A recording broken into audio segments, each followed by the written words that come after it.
the right are building a hotel. I believe it is supposed to be a Lowe's hotel. And as you can see, it's going to have a really nice waterfront to it. Coming into view to the right of the cranes is the Charleston Customs House. That building started construction in 1849 and was completed in 1879 at a cost of $3 million, which was quite a lot for a building back then. It also took 19 separate acts of Congress to get that building finished.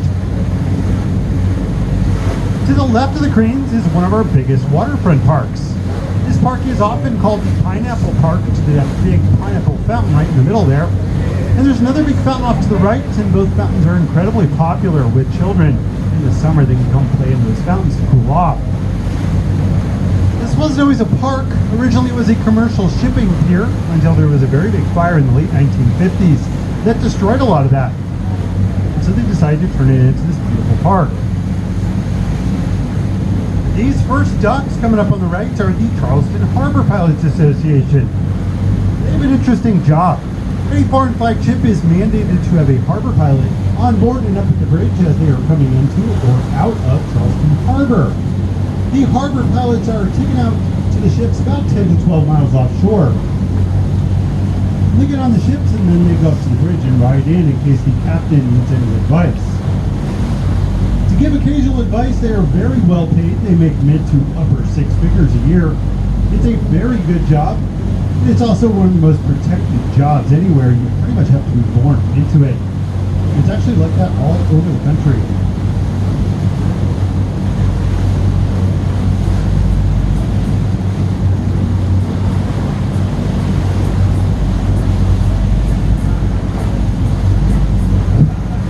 Just beyond these powerboats that are docked off to the right, you'll see the Battery. The Battery is certainly one of the more famous parts of downtown Charleston. And the Battery got its name for the long line of cannon that lined that waterfront that were used to protect the city. A great way to see the Battery is with adventure tours and sightseeing. They know a tremendous amount about it.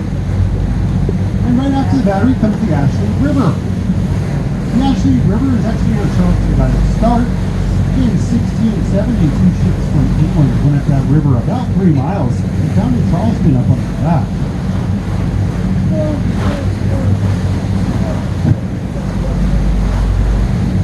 The people of Charlestown would look across that river to the peninsula and see some enormous amount of oyster shells left by the Native Americans. So they decided in 1680 to move the city across to where it is today. The Revolutionary War was quite a big deal here, so after that war ended in 1783, they decided to change the name of the city from Charlestown to Charleston, just a little less connected with the English monarchy.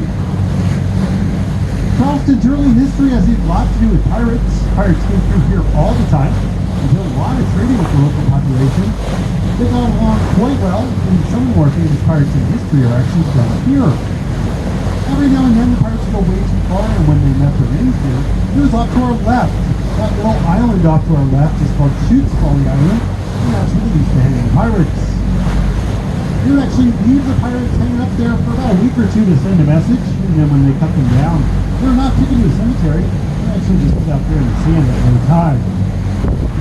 Blackbeard the pirate came through Charlestown in 1718, and he actually blockaded the harbor.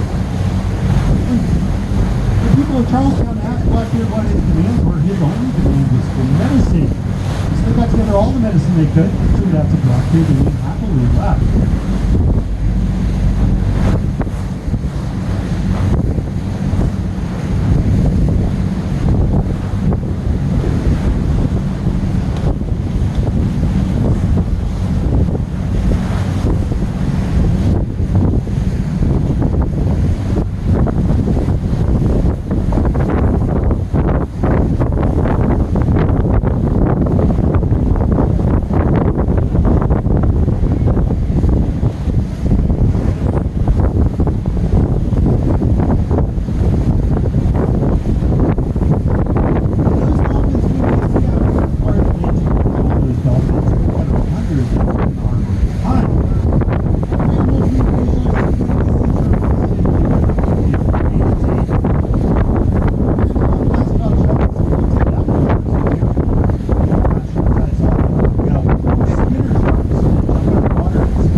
medium size to go up and down about 5 or 6 feet. However, today I think we're having king tides, so it's going to go up about 7 feet.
To our left, you'll see a metal tower sticking out of the water, and that's a navigation aid. It's part of a navigation aid called a range that's used by ships.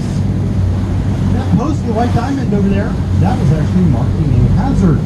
Between those two on the bottom, there is a very large pile of stones. It was almost certainly ballast from the ship that sank out there.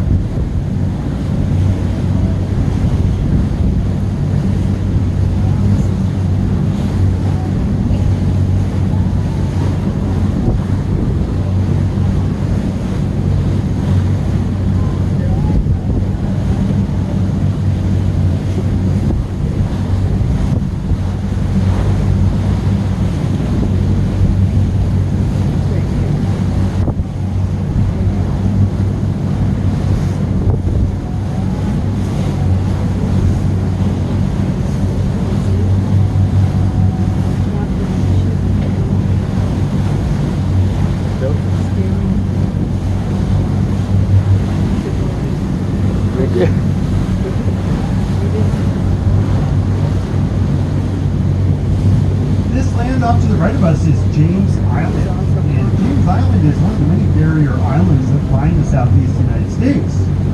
These barrier islands are incredibly fertile, so James Island is a good example of where agriculture got its start here. Being in the south, you might think it was cotton or tobacco, but actually the first big crops here are actually rice and indigo, and the rice has a fascinating story to it. Apparently a pirate came through Charlestown in the 1690s and got some work done on their ship, and they paid for that work with rice seed from Madagascar. That rice seed got planted and did very well, becoming a world famous rice called Carolina Gold, which you can actually still buy to this day.